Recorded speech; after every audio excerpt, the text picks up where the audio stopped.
कैसे राघव चड्ढा का पहले डिमोशन और अब उनका माइक ऑफ कर दिया गया। खुद के साथ ऐसी दुर्गति पर क्या बोले राघव चड्ढा, और कैसे अरविंद केजरीवाल ने अपने ही सांसद पर लगाम लगाकर बीजेपी की लंका लगा दी। दोस्तों, एक बड़ी दिलचस्प राजनीति होती है।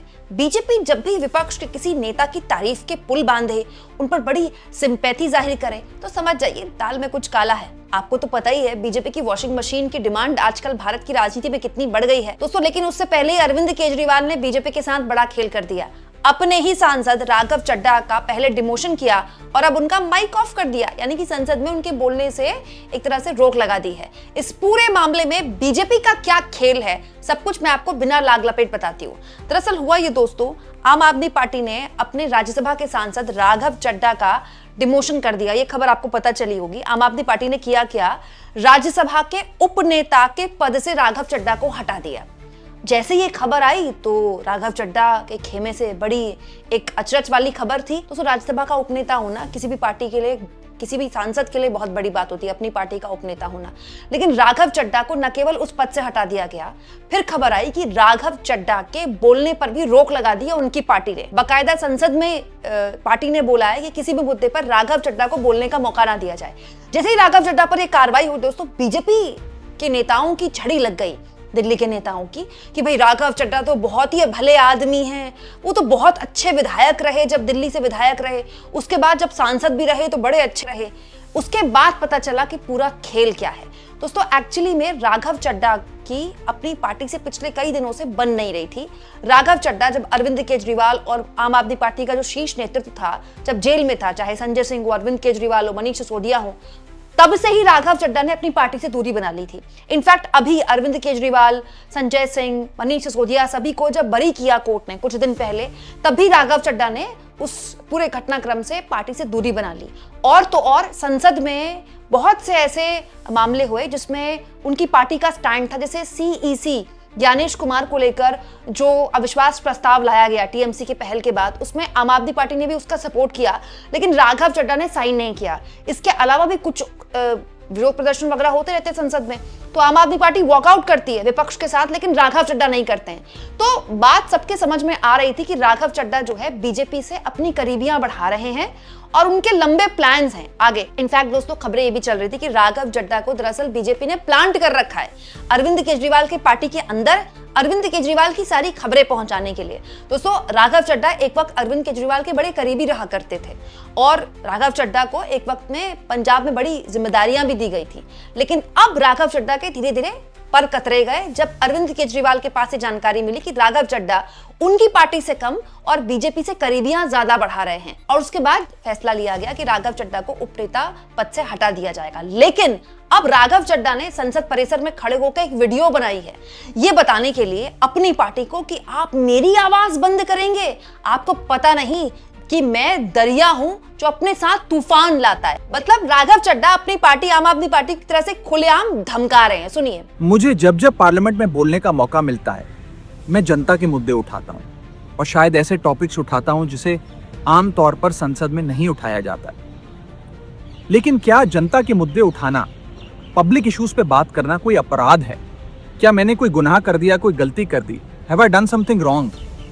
ये सवाल आज मैं इसलिए पूछ रहा हूं क्योंकि आम आदमी पार्टी ने राज्यसभा सेक्रेटेरिएट को ये कहा है कि राघव चड्ढा के पार्लियामेंट में बोलने पर रोक लगा दी जाए। जी हां, आम आदमी पार्टी ने पार्लियामेंट को ये सूचित किया है कि राघव चड्ढा को पार्लियामेंट में बोलने का मौका ना दिया जाए। अब भला कोई मेरे बोलने पर रोक क्यों लगाना चाहेगा? मैं तो जब बात करता हूं देश के आम आदमी की बात करता हूं। एयरपोर्ट पर मिल रहे महंगे खाने की बात रखी, जोमैटो ब्लिंकिट के डिलीवरी राइडर्स की प्रॉब्लम रखी, खाने में मिलावट का मुद्दा उठाया, टोल प्लाजा लूट से लेकर बैंक चार्जेस लूट की बात करी, यहाँ तक कि मिडिल क्लास पे टैक्स के बोझ से लेकर कंटेंट क्रिएटर्स पर स्ट्राइक क्यों करी जाती है, टेलीकॉम कंपनियां कैसे 12 महीने में 13 बार हमसे रिचार्ज कराती हैं, डेटा रोल ओवर नहीं देती हैं, रिचार्ज खत्म होने के बाद इनकमिंग रोक देती है, तमाम इश्यूज मैंने सदन में उठाए। और ये मुद्दे उठाने के बाद देश के आम आदमी का तो फायदा हुआ, लेकिन इससे आम आदमी पार्टी का क्या नुकसान हुआ? भला कोई मुझे बोलने से क्यों रोकना चाहेगा? कोई मेरी आवाज को क्यों बंद करना चाहेगा? खैर, आप लोग मुझे अनलिमिटेड प्यार देते हैं, मैं जब जब आपके मुद्दे उठाता हूँ, आप मुझे सपोर्ट करते हैं, मुझे शाबाशी देते हैं, मेरा हौसला बढ़ाते हैं। मैं आपको कहना चाहता हूँ थैंक यू। ऐसे ही मेरा हाथ और मेरा साथ थामे रखिएगा, छोड़िएगा मत। मैं आपसे हूँ और मैं आपके लिए हूँ। और जिन लोगों ने आज पार्लियामेंट में मेरे बोलने का अधिकार मुझसे छीन लिया, मुझे खामोश कर दिया, मैं उन्हें भी कुछ कहना चाहता हूँ। मेरी खामोशी को मेरी हार मत समझ लेना।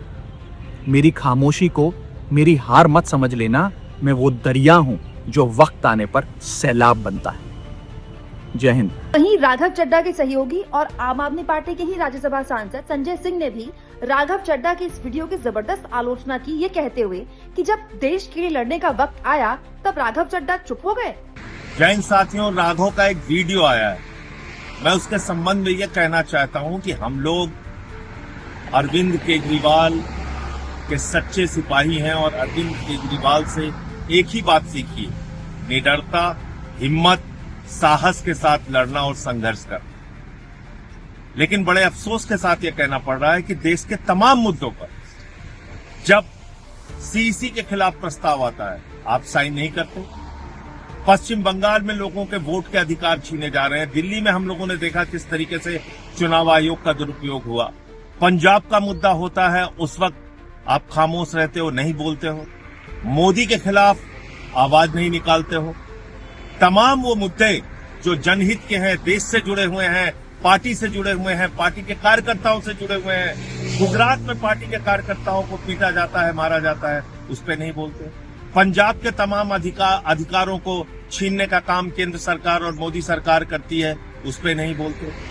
तो ये बहुत सारे मुद्दों पर वॉकआउट करने का मामला आता है, उस समय वॉकआउट नहीं करते। तो ये तमाम चीजें हैं जिसका जवाब देश आपसे चाहता है, लोग आपसे चाहते हैं। जय हिंद। अब दोस्तों, आप कह सकते हैं आम आदमी पार्टी क्या एक सांसद बागी हो गया है और उसका जो उसी पार्टी के दूसरे लोग हैं वो अब उस पर एग्रेसिवली बयान दे रहे हैं। अब अगले कई दिन राघव चड्ढा अपनी पार्टी के खिलाफ लगातार बोलते रहेंगे।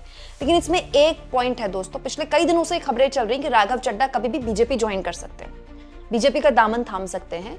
और ये आज से नहीं, पिछले लंबे वक्त से उन्होंने अपनी पार्टी से दूरी बना ली थी। पार्टी के कार्यक्रमों वगैरह भी नहीं जाते थे वो। दोस्तों, बहुत से लोग कहते हैं कि जब से उनकी परिणीति से शादी हुई तब से वो लंदन में रहते हैं, पार्टी से उन्होंने अपने आप को अलग थलग कर लिया है। लेकिन ये इससे भी ज्यादा का कुछ बड़ा गेम प्लान है। एक्चुअली में राघव चड्ढा बीजेपी से इन दिनों करीबियां बढ़ाते दिखाई दे।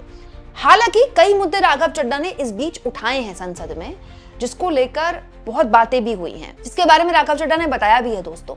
लेकिन इस तरह के मुद्दे संसद में सांसद उठाते ही हैं। अगर कोई सांसद इस तरह का मुद्दा उठा रहा है तो इसके लिए उसको थैंक यू नहीं बोलना होता है, ये उसका काम होता है।